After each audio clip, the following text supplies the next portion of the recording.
Hi, welcome to Haven. This is a podcast that's a safe space for curiosity and conversation. I'm your host, Haven, and today I'm curious about being a shark, living with a killer instinct.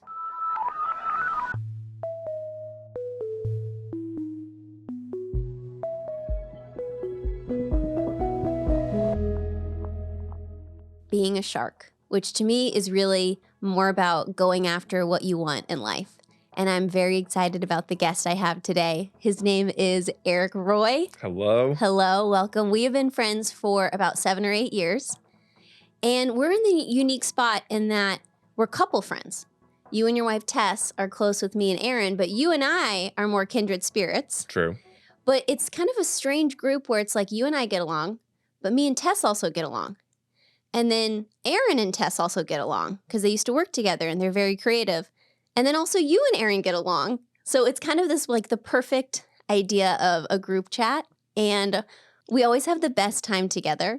And my favorite thing that we do are actually game nights. And that's how we came up with our group chat name too. It was one time you were keeping score where I was most likely winning.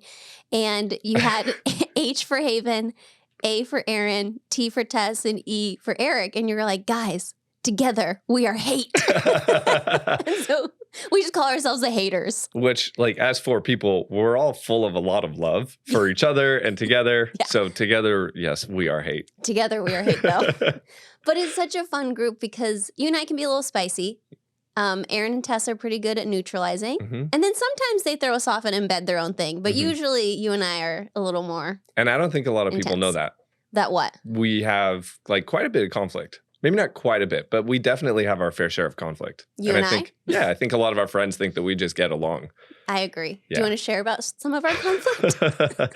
One of my first interactions with you was when you and Aaron had just moved to Los Angeles and you were running our Mosaic conference. Uh-huh. And I remember I was much younger, I wouldn't say much more passionate, but didn't know really what to do with my passion. And you had picked up on the way that I was talking to some of the volunteers, and you kind of pulled me aside and gave me a little bit of correction. And in that space, you were running that space, you were leading. And I remember thinking, whoa, like Haven's really going to just tell me as it is. Mm-hmm. And that was my first, I think my first time realizing that. And at first I was caught off guard. And I think my second reaction was a little bit of like pushback to, did she just tell me that? Mm-hmm. And then a profound amount of respect for you actually giving me that feedback because you were right. And I really did actually need to watch the way that I was talking to people. And I wasn't thinking about how I was making people feel. And you called that out. I think it's interesting you say respect, though, because I think that's why we can have conflict, is I think we have deep respect for each other. Yes. And I think it's funny. I recall that moment. It's not as bad. But, like, you've had so much of an evolution of yourself since then, of maturity, where, like, if anyone's familiar with the Enneagram, you're an Enneagram 8, which is a challenger, and those people can be really intense. But I've seen you challenge, random hostess tables like 8 years ago, hostesses who didn't want to see us, to now it's like you're choosing the right battles, the right fight. Yeah. You're advocating for others. Like you're using that raw passion, raw energy into much more healthy outlets now. Thank you. It's been cool to have seen that. Thank you. Seen that like trajectory together.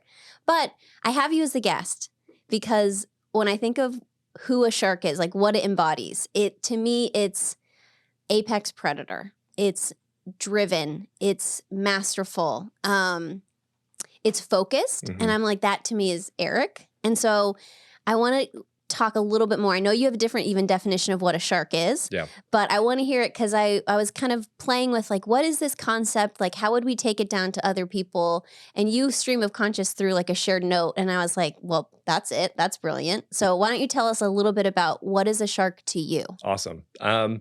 You told me about this and I was really excited because being a shark is something that it's not something that I actively try to pursue, but it is something we have a mutual friend who also thinks that I guess like, embody characteristics of a shark. And so I go into a lot of like high stakes meetings and he gave me this hat and I'm going to just show you right here. Oh my gosh. It is a shark. So thank you, Jake Goss, for this hat. But and I love that it says attack. We were talking about this earlier. It's like shark attack. But Jake gave this to me because he was like, hey, put, like when you go into big meetings, like put that thing on. And when I go into huge meetings, like I sometimes beforehand will put this hat on. Because I want to get myself into the right mindset. And that was the first thing that I was thinking about when you were talking about being a shark is the mindset. I fundamentally believe that what we believe we will create. And so a practical example of this is if I believe we live in Los Angeles and there's no parking anywhere ever, but I believe that when I go somewhere that I'm going to find a parking spot. If I'm going to go to Great White, I'm going to find a spot right outside. And I believe that, and humans have the ability to unconsciously prove themselves right. And we will do whatever it takes to prove ourselves right because we like being right. And so naturally, if I believe that I will not find a parking spot, I will do everything subconsciously that I can do to prove myself right. And same goes for the inverse. If I believe that I will get that parking spot, if I believe that I will close that deal, if I believe that I will, do whatever it is that I'm trying to do, like from a goals perspective, I'll do everything subconsciously to prove myself right. And there's a lot of like conscious effort that goes into that, but it's the little things as well. So when we were talking about being a shark, like the first thing was mindset. You want me to go through my full like stream of consciousness? I do, but also I think it's interesting of like the parking example, because I was like, I do that. Like when I drive somewhere, especially if it's a busy lot, I will always at least go to the front and check. And for me, 9 times out of 10, I'll get a front spot. And I'll see the people who like are in the back or going to the side because like, oh, this may be my best one. Like might as well secure it. And for me, I'm like, okay, if I don't get the front, I'll just circle back and find that other one. Yeah. But it also makes me think of we have such LA children is because I think 2 days ago, I went and got a spot. And when I went to go get my 3.5-year-old out of her car seat, she goes, wow, we got a great parking spot. I was like, oh, wow, you've been conditioned that this is like a very specific niche geographical error that like you're thinking about it. I'm thinking about it. My 3-year-old's thinking about it. Like parking in LA sucks. Yeah. Rooney has started to make comments about that as well. But even what you said, like you said, I'll go to the front and check and see. I go to the front and I'm like, there's a spot up there for me. Like I know that there's a spot up there for me. And so I'm just going to go find it. Yeah. And I don't know, Tess sometimes like she'll put the crown on my head when I say stuff like that. Yes. But I do believe I'm like, there is a spot up there for me. So I'm going to go grab it. And I live my life thinking that if you don't go after something that you want, someone else will. There's, I think like duplicity of wants between all of us. Like you and I have an overlap of what you're going after and what I'm going after. And there's a little bit of a competition, not a direct competition in most of that, but there is competition. And I'm a sales professional in my career, and I know that what I'm trying to sell to someone else is trying to sell them something different. And so I want to get there first. I want to be better. And if I don't go after it, that other person will. So I want to hear your breakdown of a shark, but first set the stage of like, what do you do in your career and what got you there and what currently are you striving for right now? Yes. So I am in enterprise cloud technology, which is a lot of words for I sell the cloud for a company called Box. Absolutely love my job. I got started actually in sales before I graduated from college. I went to school for sculpture, actually. I don't think a lot. Do you know that? Of course I did. Okay, We're friends. right, You also played the trumpet. Yes. I know these about you. Come on. But our listeners don't, so keep that in mind. Cool. So went to school for sculpture, decided that I wanted to make money in life. But also if you're a sculptor out there and you're making, more power to buku you. bucks, like, way Or to go. if you're not and you're living your passion and you find value elsewhere, unlike Eric or I, who have monetary value as a driver, more power to you also. But there's like a belief component. I didn't believe that I could make money doing sculpture. And I think that if I believed that I could make money doing sculpture, I probably would have made that happen. Okay, wait. So then when did you learn this if it wasn't something that was natural for you even as recent as like 12 years ago? The belief component? Yeah. Because now you believe stuff. Yeah. Well, I think you need to choose what to believe. So I think just choosing to believe that you can make something happen that isn't practical is not like a healthy way to live your life. And so I think this is a habit that I've had, or just a character trait like that I've had my whole life. And so just balancing blind belief in yourself with also reality. I kind of looked at the data set in front of me and thought, I'm not going to do very well financially in sculpture. And the odds of me being able to do very well in this are slim to none. Okay, that makes sense. Yep. So switched my major to economics, got a job in commercial real estate, which was a lot of fun, just like a big house full of divas selling buildings. CBRE, those bros? Yeah. That was a ton of fun. And I remember in my job interview, I was being interviewed by one of my senior partners, and he said, hey, long term, what do you want to do? And I said, I want to be where you're sitting one day. Mm-hmm. And he said, okay, well, like, you're going to be a 1099. Like, this is what it looks like. You make no money your first 3 years. Like, do you want that? And I said, yes, I want that. So that was when I really got started in sales and really began to understand sales. After CBRE, I got headhunted to a social impact fintech scale up. That was a unicorn because you taught me that term. Yes. Yeah. And for those of you out there that don't know what a unicorn is a organization that within a specified amount of time hits $1 billion valuation. Similar to like a WeWork, their rise. Yes, exactly. And not only did we hit unicorn status, we hit double unicorn status, which was absolutely insane. And double rainbow unicorn status. Rainbow. Purple Skittles, by the way, like the best. Oh, wow. We're going everywhere today. I just love. Actually, I like orange. Really? They kind of remind me of orange Tic Tacs. No, I'm talking about the actual purple packet, like the tropical purple. Have you had those? Oh, I hate those. Okay. I'm sorry. That's okay. Please continue. Don't let this derail us. We're so similar and also so different at the same time.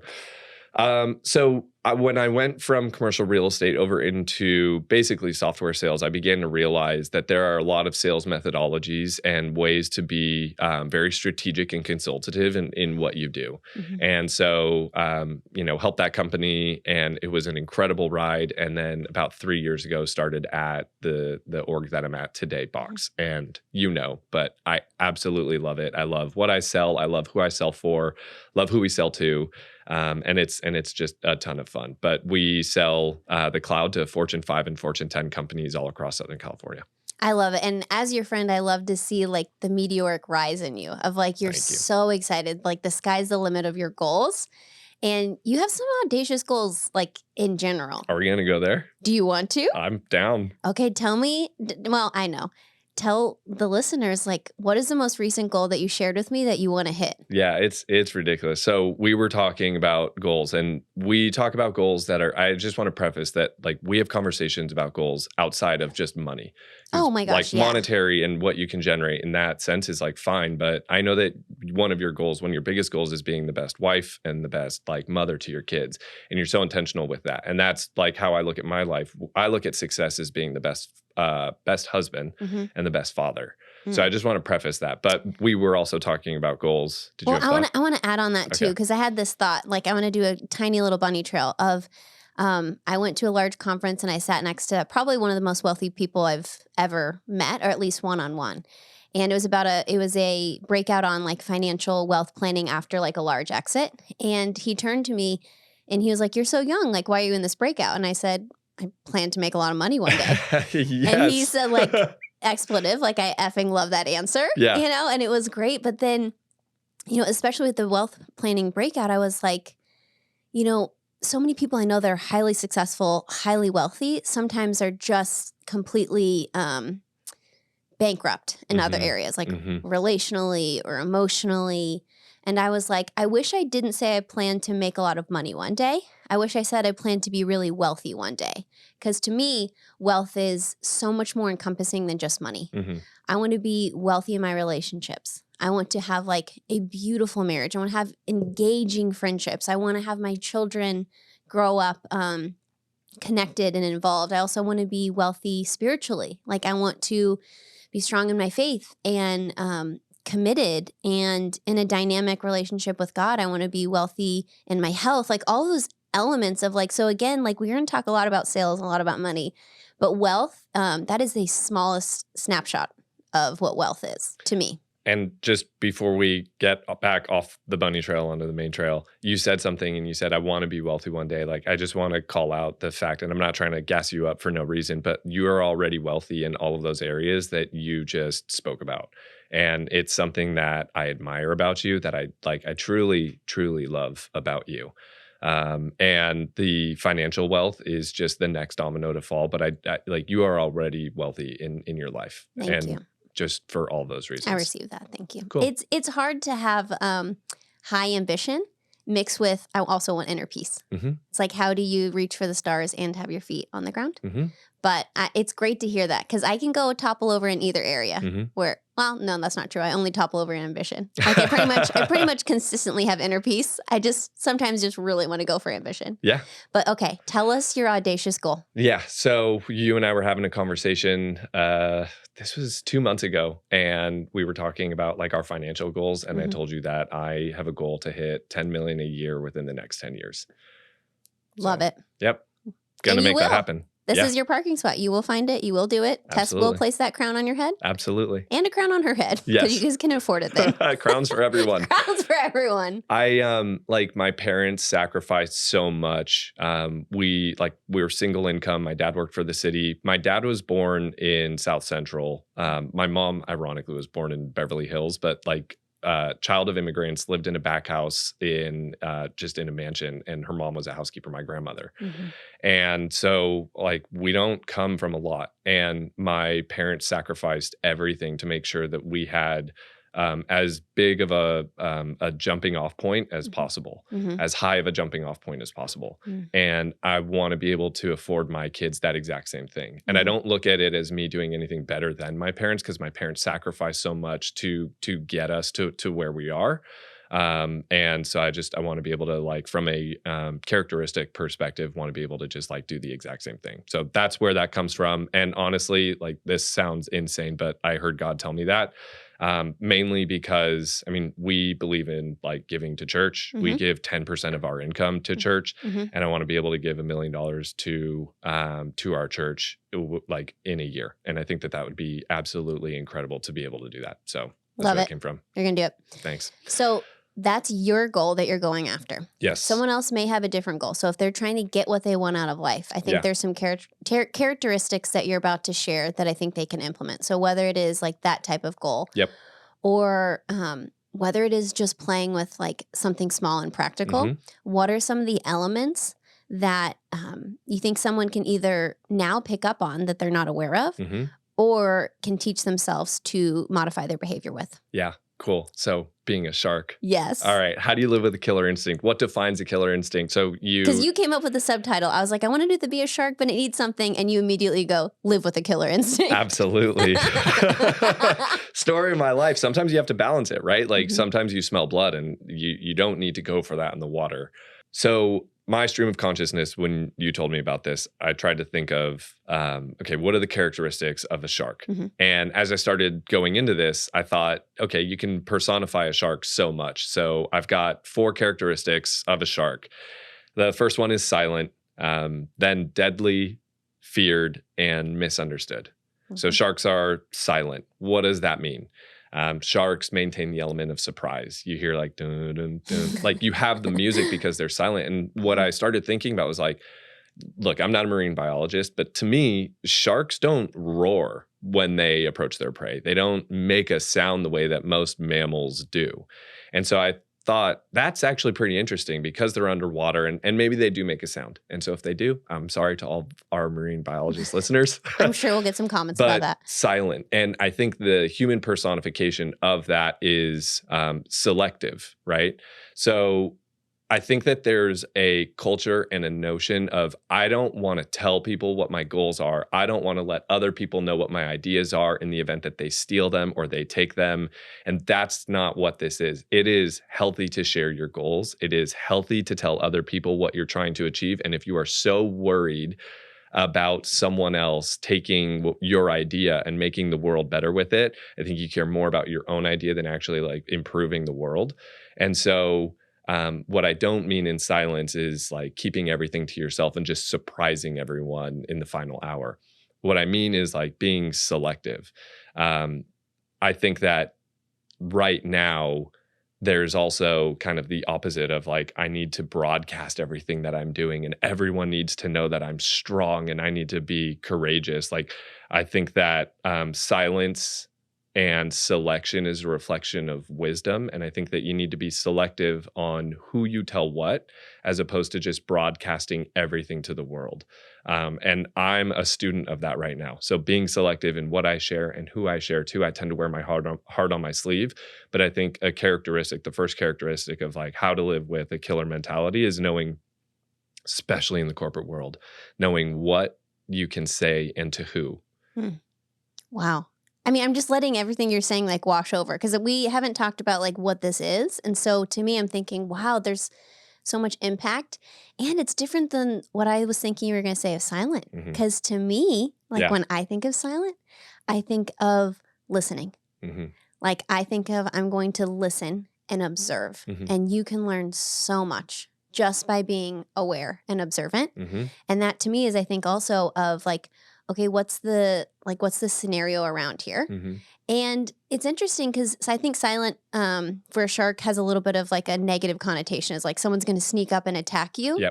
And that's even how I kind of initially was seeing silent, because I thought for a long time internally, if I walk into a room, my instinct is to see who's the alpha here. Like of just to pick out like who's the top dog in this room. And I don't even do it consciously. And to me, I think it was, because I don't want to like not outshine or be bigger. I just want to honor whoever the alpha is or whatever.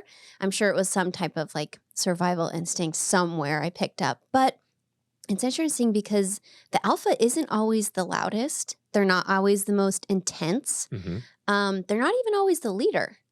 Like if you pick it up, you can see, this person's actually going to defer to this one. And that one's the true like decision maker and thought leader in this space. Yes. The best leaders that I've ever had have come into our organization and spent the first 3 to 6 months listening, learning, soaking everything up before they give direction and tell people what to do. And that's, and we'll talk about being feared. And this is a great segue into being feared. And I think the human personification of that, like the human word, is respected. So sharks are feared for their deadly power. They are feared because of, jaws and the way that we look at sharks, shark attacks. You hear about this happening all the time. There was just like this grisly video of a guy that was like literally being eaten by a shark. And that influences how we think of like being feared. And I think it'd be really unhealthy to have a reputation where you're feared like that. And there are certain leaders that they come into organizations or their leadership style is just one out of fear. And ultimately that leads to rebellion. And so I think the healthy kind of human personification of how sharks are feared is being respected. So being respected, what I mean by that is you have to give. In your position, whether you are leading or not, you have to give. You have to lead with humility. You have to lead with honor. And ultimately, to be the best, to be a thought leader, you have to bring everyone else up with you. And I think that that's one of the best ways to be respected. I love it. I have no notes to add. I'm just co-signing everything you said. Awesome. Great. I agree on that one. That's what my take of that word was too. Yep. Awesome. Next, we have deadly. And when I think of deadly, I actually think the human word for this is strategic. And I love strategy. I fancy myself as a strategist. I am always thinking of ways that you can influence the outcomes and without being directly involved. And I think that that's strategy. There's the kind of Suits Harvey Specter way of seeing things 2, 3, 4 steps ahead and adjacent to you that I really love about life in general. And what I mean by strategic is like anticipate your opponent's next move. And in order to do that, we tend to focus on ourselves a lot. What do I want? What do I want to get out of life? What are my goals? This is what I need.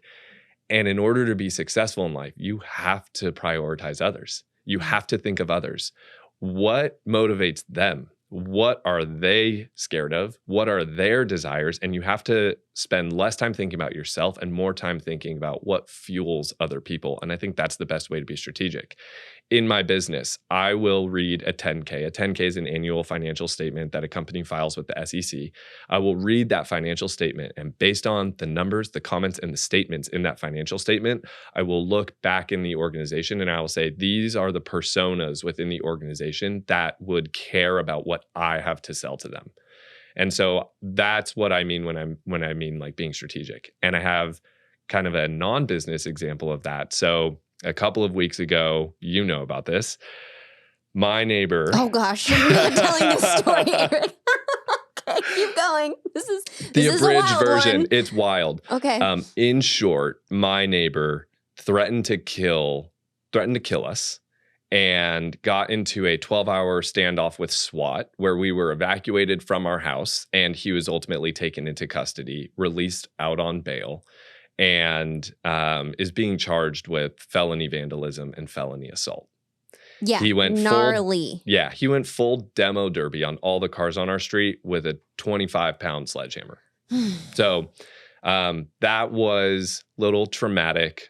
Part of living in LA, unfortunately, is that you have people that are struggling with mental health and don't have access to get the help that they need. Right. And my neighbor is a result of that. Now, my biggest priority is protecting my family. And how can I protect my family?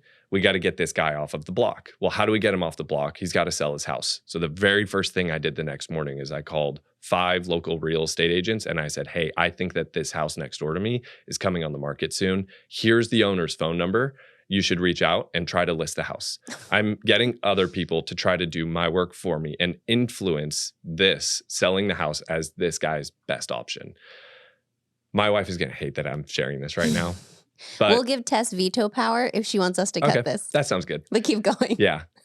I did some digging and I found out that my next door neighbor made all of his money in crypto and NFTs and is a big gambler and made a bunch of cash, bought his house cash. There's no deed of trust on the house, which means that there's no loan. So he took $2 million, bought this house and just left it there.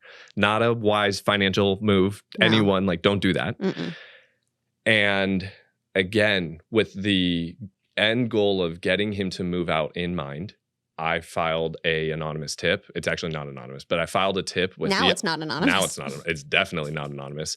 I tipped off the IRS that, hey, you may want to look into the fact that this guy hasn't paid taxes on his gains. Mm-hmm. And if you're hit with a 50% bill on whatever those gains were, and you're hit with $1 million bill, and the only way to pay for it is by selling your house, sorry, bud, you got to sell your house. And I'm doing that to protect my family. So it's less vindictive. I'm telling myself that it's less vindictive, but I am motivated. And that's the strategic side.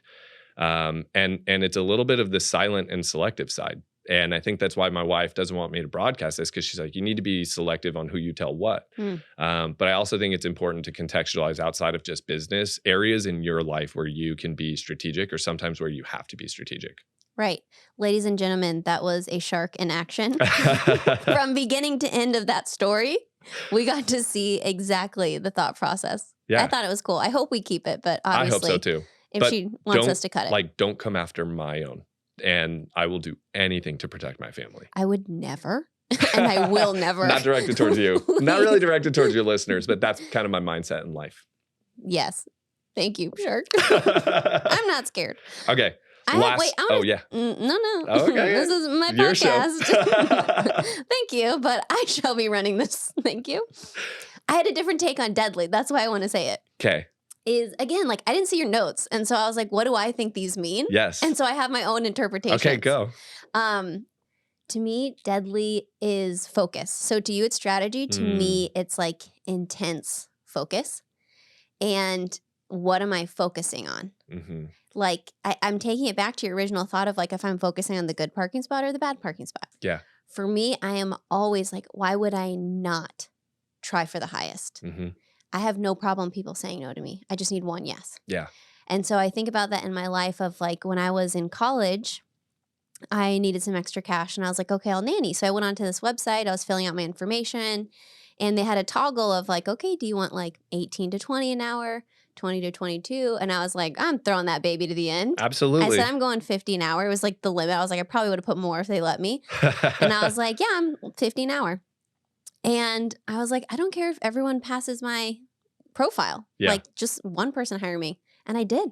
It was like this highly wealthy family in Dallas. And they chose me, I'm sure, because of that rate. Of, like she'll value herself there. Like that's the kind of person we need. And there's credibility that comes with that as well. Well, I just $100,000 nanny is way different than a $50,000 nanny. Completely. And I know if I show up, I'll deliver. Yes. I just need someone to trust me enough to show up. Yes. And then I can do it. And it was amazing. And it worked out for me. And it was amazing side cash. And then when I moved to LA like 8 years ago, I had previously worked a nonprofit. It was like $45K a year. And I was like, I'm going to make the jump to 75. Yeah. I was like, that's the jump I'm going to make translating from moving to Dallas to California. And I was connected with a headhunter. Multiple. The first one I ditched, and I'll tell you why. It's this person. I went and she was saying, okay, what's your experience? What is this? And I told her what I wanted to make. And especially at the time, she goes, well, that's not really reasonable, especially like if they're going to ask what you did previously. And I was so firm. I said, oh, I believe I can make it. I know I can do it. I said, just put me up for it. And she was trying to like push back on me. And then she ultimately took me to the CEO of this headhunter group. Like she was like, let's go into this office. And she told this woman, thinking this woman was going to like completely shut me down. And I advocated for myself and I said, here's the thing. You guys want to make a commission off of me? You're going to make more of a commission at 75. I said, and I'm going to make this whether I make it with you or I do it on my own. So if you want to make a commission on me, put me up for those. And if you don't, then I'll just go somewhere else and they'll make a commission off of me. And the CEO, she goes, yeah, I believe her. So put her up for those jobs. And that lady had a tail between her legs, but then that lady was still the account manager and she was putting me up for some crappy things. And so that's why I switched headhunters of that lady was still pretty butthurt about it. But I was like, I don't mind if like people pass on me. Like I'll take the right one and I'm going to hold out and wait for the right one. And I have a clear focus on what I want to do. And I'm not going to I'll go a little under it. You know, like if someone like was, going to do 70, let's do a freaking big jump from 45 to 70. Absolutely. Like, why wouldn't I go for it? And so I think to me, deadly, like to kill. Like if you're going to kill, not to wound, not to whatever. If you're going to kill, you have to aim for the heart. Yes. And what is the heart of what you actually want? And the heart of what you want is going to take risk. Yes. And it's very scary to what you said before of saying your goals out loud. That is so scary because you put yourself up for disappointment. Oh, yeah. And you put yourself up for accountability. And you put yourself up for, if I don't get this, I may be crushed and it could really hurt me. But guess what? Like you can be hurt if you don't get it and if you never say you wanted it. You know, might as well say, I really want this. Like, I really want a spouse. I really want it. And I'm telling people I want it. I really want this job. I really want to change careers. I really want to be a sculptor. Like, okay, if someone has that goal, I want you to be a sculptor. And I really want a boy. Yes. And you gave me that same advice. Yes. When you guys were trying for your second child, you're like, I really want it. And I was like, say it out loud that you want it. And I was scared to acknowledge that I really wanted a boy. Our first is a girl. And I remember telling you, like, hey, I really want a boy. Tess really wants a boy. And I was scared to put it out there for those reasons. And you gave me that same advice. And now we have Bodhi. And it's also interesting is when you share those dreams or you share those vulnerabilities, then you give people the opportunity to wildly celebrate when you do that. Like I almost, I'm going to put up the clip. I don't know if you have the photo or the video. I have the photo. Okay, it's so I'm going to put up the photo of when you told us that you guys were pregnant and us like freaking out. Aaron and I, we were so excited. Gosh, I love that memory. But that's such a good memory. You invite people in and then they get to celebrate when you achieve that or when you do that. Like, or if you don't, you have people to cry on their shoulder and say, I wanted this and I didn't get it. And going back to what we first talked about, that's the difference between being silent and selective. So be selective. And you touched on a number of like characteristics of a shark in that definition of focus. one of the things that I love about focus and that I love about your husband is his ability to focus and hone in on something. Oh my gosh. I don't know what he's doing with his plugs and his wires and his cords, but I do know that I like the way that it sounds. Yes. And I know that I wouldn't like the way that it sound if he hadn't invested and focused so much into perfecting that craft. And so like that's another example of focus that I like. Aaron has the ability to focus on like anyone that I know. He does. And so you're talking about his modular sense and all of his music, and it's like very, very niche, but he does it everywhere. Like at dinner, like maybe you and me will do a lot of the talking. Tess will kind of chime in. Like she'll do her, like, especially if she's like, you know, wanting to talk about, we'll present different couple issues to one another. We'll kind of translate who's playing therapist now of like, here's our fight. Who was wrong here? We'll bounce that back and forth. How are you guys? You good? Yeah, we're good. How are you guys? Not good. All Not right. good. Okay. It's your turn to tell us. But Aaron, he's a man of fewer words, but oh my gosh, when he speaks, it is worth listening to. It's like the quote when I think of Aaron is like quiet waters run deep. Yes. Like it's so deep. So his focus is he's selective with his word choices. Yep. But when he says something, you're like, okay, like it's worth listening to. So I agree. I wouldn't call him a shark. I wouldn't, but he has that characteristic. But he has that characteristic. And I also don't think everyone should be a shark. Nope. I think it's also if you want to. You gotta have minnows. You gotta have some food. Okay. Well, all right. let's not be like degrading here. Sorry. We need dolphins. I was thinking Aaron's a dolphin. Sharks also eat dolphins. Oh my God. All right. And seals. Okay, let's go to Food feeling chain. misunderstood. Sorry, before we go to misunderstood, What? you said something earlier, and I wanted to bring in this thought. And I think because we're talking about like being silent and selective, Denzel said this in the best movie of all time, American Gangster. And he said to one of his, I think it was one of his cousins who was helping him run drugs. And he was all dressed up like a drug dealer. And Denzel's vibe in the movie was like very conservative. Don't stand out. And he told his cousin, he said, the quietest in the room is the most deadly in the room. And whenever I go into a room, the person that's silent but watching, there are some people that are silent on their phones, disengaged, but there are people that are silent and watching. Those people are the most deadly. I'm terrified of them. You know, it's so interesting you say that too, of like kind of going into like the listening component and the observant component.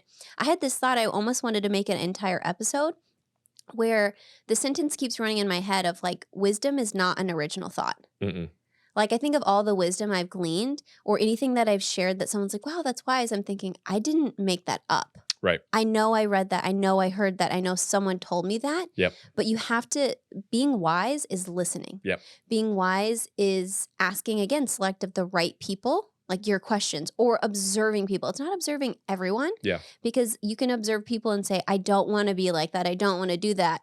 And sure, you're getting a little data point from that. Yeah. I want to look at people who do I want to be like? Yes. And what are you doing? And what are you saying? And so I think that's another component there too that is even a part of like the selection. Yep. Awesome. Tell us, this misunderstood one's funny because you did give me a little highlight on it. Yeah. So it's funny. So I said misunderstood, and I was talking about this with Tess beforehand. I said misunderstood, and she like belly laughed at me. Like, what? She goes, you're the middle child. Of course you're like, oh, I misunderstood. No. I'm the middle child. Wait, is this our problem? Are we overcompensating? I think so. Oh no. So this turned a different direction. So the human word for misunderstood is also misunderstood. Wait, what? All of these like deadly, strategic, feared, respected. Yeah. The human word for misunderstood is also misunderstood. Sure. Oh so my gosh. One of the best movies ever, Finding Nemo. We've gone from American Gangster to Finding Nemo. There are sharks, right? And you expect that they're going to eat Dory and I don't know the dad looking Marlin. for Marlin. Thank you. Okay, so you have these sharks and you think that they're going to eat Dory and Marlin, and then all of a sudden they're not what you expect. They're a little misunderstood, and they have this mantra and they're like, "Fish are friends, not food." And I did not want to be in sales. I never wanted to be in sales. I hate it. I hated the idea of sales, and even saying sales, there's a negative connotation that goes along with the word like salesman. You think of someone trying to sell you something that you don't want. You think of someone trying to sell you, snake oil or whatever that may be, used cars. that are, going to crap out in, a few miles the second you drive it off the lot, that kind of thing. But now I understand a little bit more of what I do, and I truly act as a trusted advisor to my clients, to my customers. I understand their needs, and I truly put solutions in front of them that I believe will help them achieve their targets in a more optimal way. I don't have a full encompassing view of what they're trying to achieve. If I were absolutely perfect at my job and had the perfect customer, I'd probably be able to do that. And so sometimes there's stuff in the peripheral that will take away from you having the perfect solution. But I think understanding, caring about your customers, being a trusted advisor takes simply selling a product to the next level, layering in strategy and advising your customers on what they need to do to help them achieve their goals. And you are helping them see 2, 3, 4 steps down the road as well from a strategic perspective, in a way that they may not even be thinking about. I love that take. But my favorite was the Finding Nemo. Yes. I mean, where you landed was great, but where you started was my favorite. Also middle child. Also middle child. Oh man, that could be its own episode. I was thinking about being misunderstood because I felt misunderstood this week. Okay. Talk to me. Yeah. So I had a clip from the podcast on my episode about people pleasing go viral for all the wrong reasons. Yes. People hated it. And like the people that are commenting on that are insane. They're insane. I deleted, I would say probably 600 comments. That's crazy. It was kind of going insane, but I, kept it for the views. I know. I saw it and I saw the views and I saw the comments and I stopped reading the comments because I was like, you don't want to like give that oxygen. But then at the same time, I'm like, well, people are crazy. Yeah. But it was an interesting thing of like the clip was basically talking in the greater context of how overextending yourself is to your detriment, and even very good things may not be the best thing. So it was like my friend at the gym, like getting her a Starbucks card, and everyone's like, if you're a real friend, you would text it or email it. It's not that hard. It's not that hard. And I wanted to be like, I've known this friend for like a couple weeks. I don't even have her phone number or email. Like I was feeling defensive. Yes. Like that's what I was feeling. And then what I thought of, like, I'm a person of faith. Like I've shared this a couple times. So I thought, okay, who do I look up to? Jesus. Jesus, were you misunderstood, and how did you do it? And I'm like, he was misunderstood all the time.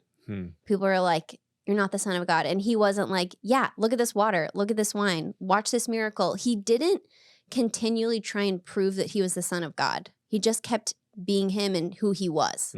Like he wasn't trying to get down and fight and say it. He just knew himself. And I was like, okay, I know myself. I know I'm a good friend. Yeah. I know the context in which I said this. Could I have set the clip up better? Sure. I'll learn that in my own editing next time, and the timestamps I'm sending to my producer. Sure, there's learning for me, but feeling misunderstood. I know who I am. These people don't know me, and I'm not going to respond. Like, I'm not going to. It's not worth my time. It's not worth my energy. I'm going to continue in the path of who I am, and it's not worth it, because if you actually know who you are, like it's kind of dumb to go through back and forth and trying to prove it to someone who's not going to believe you anyways. Yeah. I think the question that comes to mind for me when you say that, and the one that I run through often, we all care about what other people think about us, but are you living for what other people think about you, or are you living for you, for who you are? And I'd rather live and be authentic, because I think that people would be more drawn to authenticity than me always being right. Wow. That's probably why you've been married so long. And therapy. And therapy. Man, that keeps coming up every episode. Everyone's like, therapy. It's Los Angeles. It's like, oh, how's your therapist? I did it in Texas, though. Pretty ahead of the game. Yeah. But that was because my mom told me I should. Maybe because I'm a middle child. I'm going to start. Well, no, we're done with 2. But look at us. We're done with 2. Our kids will never face this. Yes. Are we going to go down that rabbit trail? Oh, maybe. I mean, Aaron's eventful, non-eventful weekend. Oh my God. He will not let me keep this on here. He will not let me keep that. He's getting a vasectomy today, guys. Snip, snip. Happy Father's Day. Happy Father's Day. It's go lay in bed. Go lay. He actually does. He just wants to play Zelda all day. Yeah, that's great. Man, I don't think he's going to let me keep it, but. I hope he does. This is some good banter. Aaron, please let us keep this in. I did the cutest gift for him. Have you seen those online where they are like doing the gift baskets of stuff. Yes. And like they use different candy and it's like cute and fun. Yeah. Yeah. I love that you did that. I really love that you did that. Yeah. I told Tess, hey, I'd love if you did this. And she said, I'm not going to do that. Oh my gosh. Well, you talking about, you initially talked about delegating. You know what I did? I sent my assistant one of the inspo things and I said his favorite candies are Sour Patch Kids, Nerd Clusters. I said, send me a list of what you're going to do on Amazon under $30 and what I need to write on here and I'll do it. And so she sent me everything on Amazon. She told me what to write on it. And it maybe took me 10 minutes and it cost me $30 and however much time my assistant put on it. Well, clearly you don't care because if you cared, you would have done it yourself. Oh my gosh. Yes. If this goes viral again, I'm a horrible wife. No, I'll show it. I'll show the picture. I'll send it to my producer to put up here. It was a very cute gift basket. I put a little blanket next to it. I can't wait to see it. But I also delegated. That's great. Uh-huh. Yeah. Thank you, Amber, my number one assistant who saves me time. And also set this up. Yeah, and she was. I told her use discretion. Now I'm putting it on my podcast. I was like, we're not talking about this. Here we go. Awesome. Okay, so the end. But I have some questions, but I want to rapid fire them because we've talked a lot here, and I love it. But I want to make them quick. Cool. Okay, I'm going to read the questions people submitted. Someone said, "I guess I just have a hard time allowing myself to be an amateur. How do I balance that feeling?" I think that when I feel like I'm an amateur in a space, even right now, this is one of the first podcasts that I've ever done. So I'm an amateur in this space. I think there's technically me too. Technically, I'm still an amateur. Let me clarify. This is my first. This is one of your first. Got it. Yes. There is a fear of risk component that comes into this. And some people have a bigger risk appetite than others. Oh, yeah. But you're risking and you're stepping into something that's unknown. There's another portion of that, which is manufactured confidence. I used to make 100 phone calls a day, every single day for 3 years. And what we would do before we made calls was we would actually practice the Superman pose. So if you don't know what the Superman pose is, it's when you stand up, you put your fists on your hips and you throw your chest out. And if you do that for long enough, they say that will impact your level of confidence and your ability to speak on the phone. And I would speak on the phone my first few calls in the day with that. And that was manufacturing confidence in what I was going to do. I would also visualize the win. I would already be living in the reality in which I had accomplished what I had set out to do. And so I think those were 3 things that helped me balance that feeling of being an amateur in that space. Because it's okay to be an amateur. Everyone's an amateur because we have all done something once for the first time. But the question is, are you going to do it once for the first time, or are you always going to be scared of being an amateur? Snaps. That was a good one. Thanks. And you're watching a great white. If you're a baby shark, that's okay. Like Yes. You're watching someone who's big and developed like that. Like you're telling me of 100 calls a day, like all of that stuff took a lot of time. Someone's seeing an end result. Yes. The end result always looks glamorous, Yes. but the path there is never glamorous. I love that. Yeah. Oh, I had a question that I asked you this like last week because I had an issue where it was an issue with the client in the business that got escalated, like almost unnecessarily. And I was saying, I asked my business mentor, I was like, hey, here's what went down. And he showed me where I messed up. He was like, well, the client was coming in hot. He goes, but you showed your teeth too soon. He said, and you escalated it by, using a certain, legal term or some type of thing. He goes, and that's what set it off. And I was like, okay, what do I do when I feel, what I felt was I felt attacked. And so then I, again, metaphorically, I showed my teeth and I was like, okay, what do I do when I'm feeling that next time? And I thought, who has worked on this? Eric used to have anger issues. I say used to. Used to. And I laugh. I'm just kidding. You're much, much better at it. Thank you. Much, much better. And so I was like, okay, what is something that he's done when he feels escalated and elevated? So my question in this lens is how do you eat the right prey? Yeah. I think time.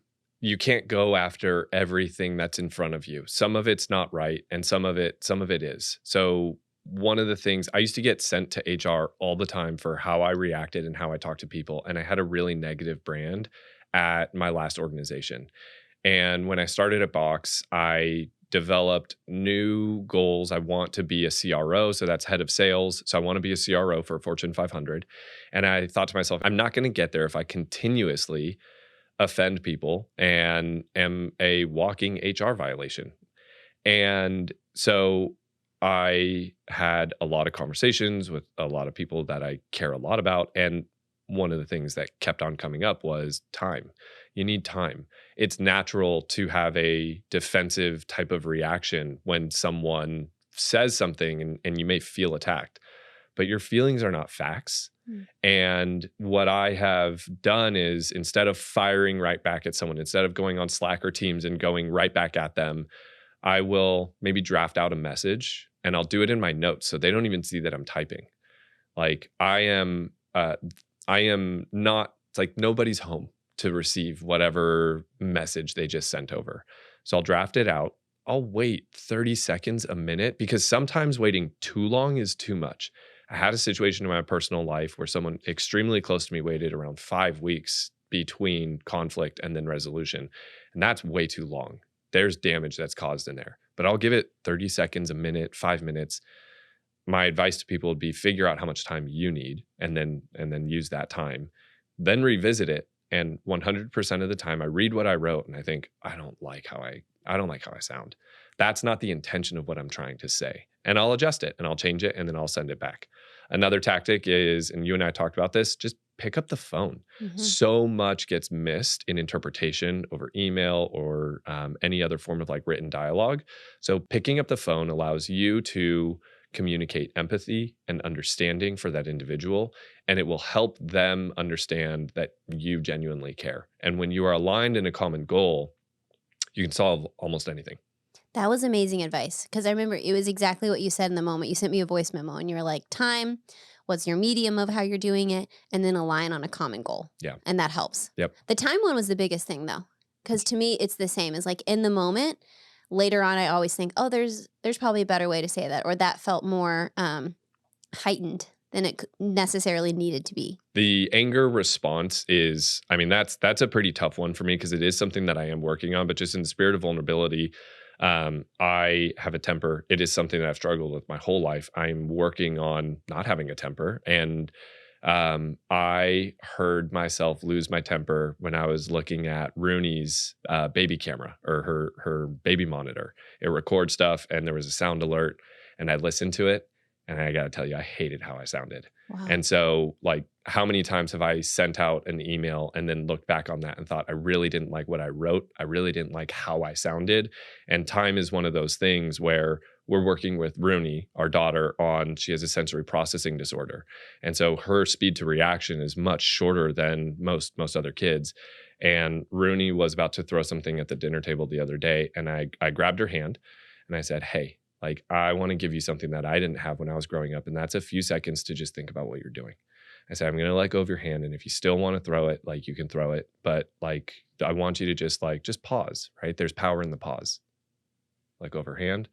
And she set her hand down and I started crying because I didn't grow up with the ability to understand like how valuable time is. And in that moment, I felt like I'm able to give my kid something that I wasn't able to have. And that was a really awesome feeling. I'm just letting that kind of sit in because that was really, really tender. Thanks. And I think it's so cool that you did that for Rooney. See, sharks are misunderstood. We have tender spots. You do. Yeah. I mean, that's what I think also of sharks or anyone. I think deep down people are tender. Yeah. I remember asking my mom once, I was like, well, how can you tell like if someone can handle something or if they're tender? And she goes, assume everyone's tender. Yeah. She goes, assume everyone deep down. Dr. Becky, everyone is good inside. Mm-hmm. Right? And I do believe that. Like, I believe that everyone has good inside. It may be deep down, but I believe that like inherently everyone has good inside. Mm-hmm. And do you correlate that to your faith? Yes, absolutely. Mm-hmm. I believe that God created us to have good. And I believe that there is a battle between good and evil. But 100% I correlate that to my faith. Mm-hmm. Sharks can have faith. Yeah. Okay. I said rapid fire and we're not doing rapid fire. No, not at all. So I'm going to give you some more. And this time you really do have to do rapid fire. Okay, cool. As someone who's very aspirational, how do I set goals without letting it consume me? 2 responses to that one. 1, if it is a healthy goal, why is letting it consume you a bad thing? And 2, don't let your goals consume you. You consume your goals. Love it. That was rapid. Ready to go? why oftentimes are we the biggest obstacle for our success? Because we're scared of failing. We're scared to prove ourselves wrong. So out of fear. Yes. So what would a love response look like? I mean, that's one of the things that I work most on because I'm terrified of failure. And so I am working on my risk appetite and just growing that. Practical applications of that are saying yes to things that I know are healthy for me, but I normally wouldn't say yes to, committing them. Me stating my fiscal goal or my financial goal, like at the beginning of this podcast, is an example of that, putting it out there. I love that. How to stay motivated and focused on your goals and plans? I can't relate. I don't know how to answer that. Yeah. If you have goals and plans, well, so goals, tactics, and strategy, those are all different things. Plans, right? Plans are what you make in order to enact on a tactic that influences a strategy that will help you achieve your goal. Yes. I'm thinking, yeah, I'm following it. But Okay. the motivation piece is the one that I'm like. You may have the wrong goals. Okay. You may be telling yourself that you want to value something that your actions don't actually reflect. And so I would let your actions influence and dictate your values as opposed to trying to make values and goals that would dictate your actions. That's great. I like that response a lot. That was a good one. What's your formula to save money? Do you have a percentage you save? Yes, we save. Typically people will say anywhere from 25 to 35%. There are different ways that you can save, different ways that you can invest. We had this conversation with Rooney the other day. She did some chores and I gave her $1 bill around the house. She did a terrible job, right? Like I wouldn't normally have paid her except for the fact that she's 3 and like, her cleaning the windows is not going to go well anyways. And she said, I can buy a lollipop with this. I said, yes, you can. I said, or you can. And what my parents used to always tell me is you can save it. And I was like, you can save it. I hate that. You can invest it. You can turn that $1 into 2, turn that $2 into 4. And I'm not one of these like Instagram financial advisors that's going to tell you to buy a G-Wagon and depreciate the whole thing over the course of the year. But what you can do is like, instead of consuming with what you earned, you can invest that and you can delay immediate gratification for long-term satisfaction. So also with savings, like I similarly see it as invest. Like there's a simple formula. You don't have to do this formula, but here's an example of like a 10, 10, 80. You save 10. If you're a person of faith, you'll tithe or you can give to a nonprofit 10 and then you live on 80. Those are like smaller margins on that. I choose higher of I want to invest in ourselves with our like retirements, 401ks, Roth IRA, SEP IRA, 529s. Like those are the things that I'm like, these are the ones I want to focus. I want to put something in for future house down payment savings. All of those I want to not touch and just have them keep rolling. Aaron and I had a pretty big goal when we got married is we want to raise our tithe 1% every year of marriage. That's awesome. Every year. And we did it up until the pandemic. And, recalibrating. But we're trying to get right back on the path. We've always given more than 10%. We always will. Of our interim goal is to give more money than we live on. We're one way that goes over the 50%. Yeah. So Blue Van Dyke is a great example of that. He is the business leader of a very large church in Arizona. And he works for church because he was extremely successful in the business space. And I've met him once. I'm like enamored by his ability to, with his friends, they all decided we are going to live off of X amount and anything else that we generate from an income perspective, we're going to give away. If you're a person of faith, like that's awesome. If you're not a person of faith, like give to make the world truly a better place for us to live in. We talk about how gnarly LA is right now. And I think that like even outside of just the financial dollars that we can give, I think that we can all give to make this a better place for us to live, a better city for us to live. Like how can you do that in your own life? Or it's even like of like where your passions. I know like a YPO member who met his wife at KCRW music fundraiser. They love music. They share in it. Like they donate there because it's a shared passion. And it's something that they believe is important. Yeah. Tess and I do the exact same thing. So for KCRW? No. Oh. She'd actually probably love that. There's also Parkinsons Law, which basically is an economic law that says like your expenditures rise to meet your income. And so we will naturally fight against that economic law or that economic principle in making sure that your expenditures don't rise to match your income. So give yourself kind of that ceiling. Savings or investing comes first, and then your expenditures should match up then to what's left over. That's awesome. Yeah. Eric, this has been so fun. I knew that I was going to love having you as a guest. Thanks. And it definitely delivered. So Thank you for I having appreciate you driving the long commute to I left this last night. I brought my passport. Eric has so much trash talk on the Valley. It is absurd. Because I grew up here and I got out. Yeah, you're dragging me back here. Yeah, but you're allowed to trash talk it because it comes from a little place of love. I love this place. Yeah, totally. But okay, thank you for listening. I'm so glad that you've been on the journey with me here. And I'm excited for future topics. Email topic requests to hello@havenpod.com.